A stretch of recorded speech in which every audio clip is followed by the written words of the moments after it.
We're building a foundation today. We're going to build up a squat. So Steve's going to be one of my clients today. I'm going to pretend that Steve has a dysfunction in his squat, and what I want to do is build a foundation to take Steve to our higher levels of squatting, which today I'm going to cover all the way up to a front squat.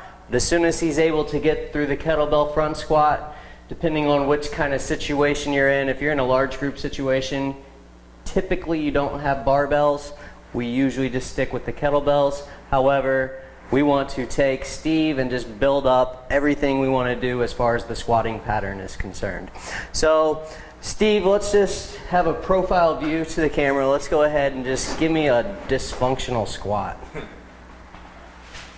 There's a lot of things that could go wrong in a squat. He's got some, knees really going forward, leaning over, valgus of the knees. These are some of our more common ones. Basically just hinging at the hip, not learning how to flex the knee as he's flexing the hip. So there's a lot of issues that we see in squatting. Whenever you watch a lot of people, you're going to see a lot of different dysfunctions come out.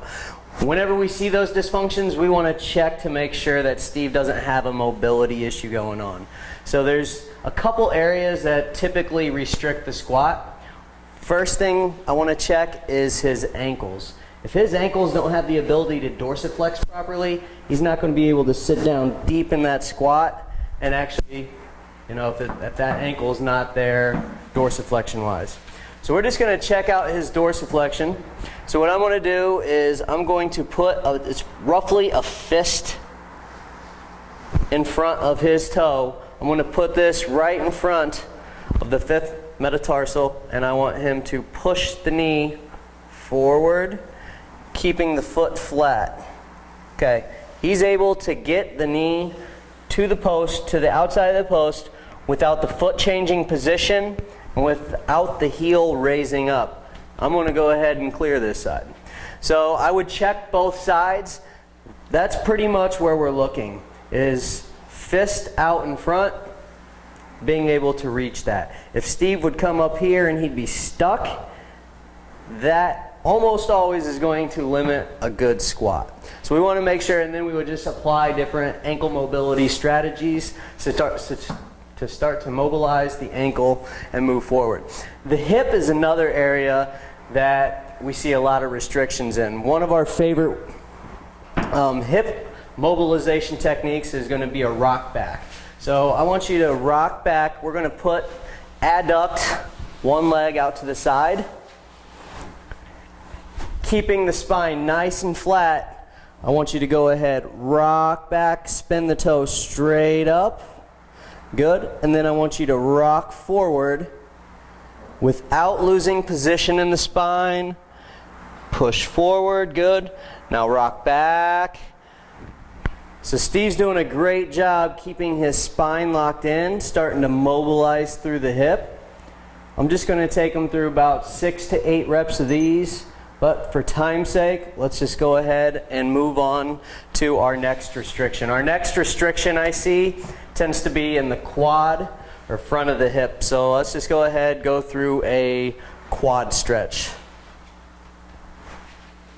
So you can do this in a variety of fashions. Steve's going from a half kneel. So just working on flexing the knee. He's holding his foot, getting nice and tall to get a good stretch through the quad. You can do quad walks, you can do that quad stretch, you can lie on the side. Whatever's going to give you the best stretch through the front, I'm okay with. We just want to make sure the muscle tone starts to give so he's able to actually go through a proper squat. So those are some of the mobility restrictions we see. We'll see the ankle, the hip, and then the quad. So make sure those are clear. After those are clear, now we just want to start to repattern the squat. So what we're going to do here is we're going to take Steve through some of our RNT squats. Our RNT is reactive neuromuscular training. This is going to be where we start to pick apart some of his flaws. So let's go ahead. I'm just going to go with, let's say Steve's flaw today is his knees are caving in. So you can use any one of these bands. You can use a resistance band, you can use a mini band around the knees. Now let's just go ahead and squat. I want Steve to actually push the knees out into the band as he sits back into the heels and then stand.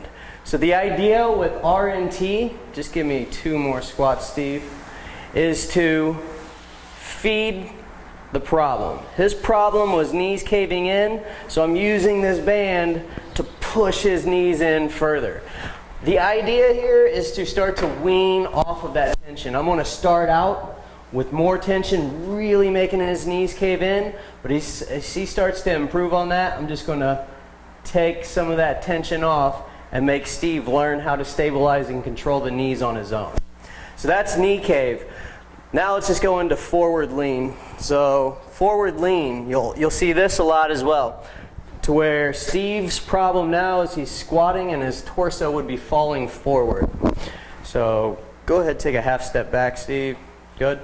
Now I'm just going to pull Steve forward, and he's going to have to sit back and keep his torso upright. So go ahead, squat, and then out of there. Good. Just give me 2 more reps. So again, I'm feeding the problem. His problem was tilting forward, last one. So I want to force him into that forward lean, and he has to automatically self-correct to fix that problem. So whatever problem you see in the squat, start to use the bands, feed the problem, repattern it, and now we've done a good job of repatterning it. Let's go ahead, take you through our goblet squat. So our goblet squat, Steve now has a good pattern built for the squat. So now what I want you to do is breathe in at the top. He's braced, sits down, drives the knees out. We get the elbows to the inside of the knees and then drive through the heels and stand. Good. Breathe and brace. Drive through the heels and stand. One more. Good. And then one of our top bilateral squats we like to use in group would be a front squat, which all we would do there is double up on the kettlebells. Just give me one here. This is an offset squat, another great variation. Really challenges rotary stability with the offset. However, our front squat, just simply add another bell there. Steve would really be able to get a significant load to really challenge him in his workout. So that's how we rebuild our squat from the ground up.